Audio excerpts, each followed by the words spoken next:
इस्रायलच्या हल्ल्यामध्ये आतापर्यंत इराणचे 4 बडे नेते ठार झाल्याची माहिती आहे। यामध्ये सुरक्षा प्रमुख अली लारिजानी यांचा मुलगा अली रजा बियात, इराणच्या बासिज प्रांतातले कमांडर गुलाम रेजा सुलेमानी ठार झाले। त्यापैकी लारिजानी आणि सुलेमानींच्या मृत्यूची इराणकडून पुष्टी करण्यात आली आहे। खामेनींच्या मृत्यूनंतर अली लारिजानी आतापर्यंत अघोषित प्रमुख म्हणून नेतृत्व करत होते, पण इराणच्या गुप्तचर मंत्रालयाचे प्रमुख इस्माईल खातीब हे देखील इस्रायलच्या हल्ल्यात ठार झालेत। तेहरानमधील एका हल्ल्यात त्यांचा मृत्यू झाला असा दावा इस्रायलच्या सुरक्षा दलाने केला।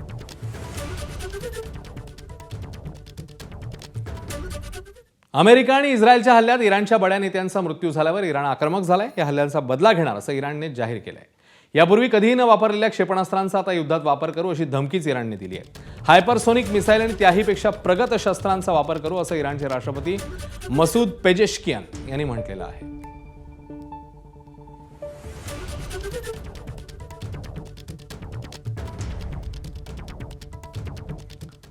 पश्चिम आशियामधला संघर्ष गेले 19 दिवस सुरू आहे। याच दरम्यान अमेरिकेने हॉर्मुझच्या सामुद्रधुनीजवळ नुकताच एक भीषण बॉम्ब हल्ला केलाय।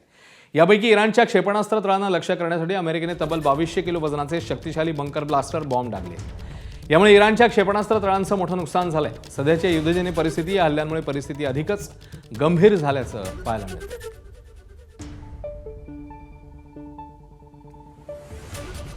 तर युद्धामध्ये इराणला चीन पडद्याआडून मदत करतोय असं युद्ध सुरू झाल्यापासून वारंवार बोललं जात होतं। आता अमेरिकेने त्यावर शिक्कामोर्तब केलं।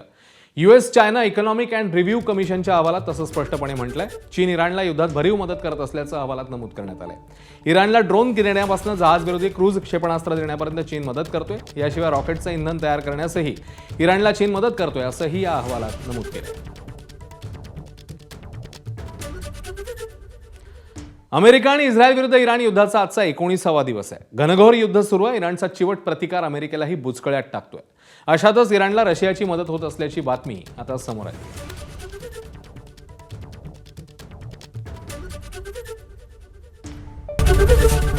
एबीपी माझा, उघडा डोळे बघा नीट।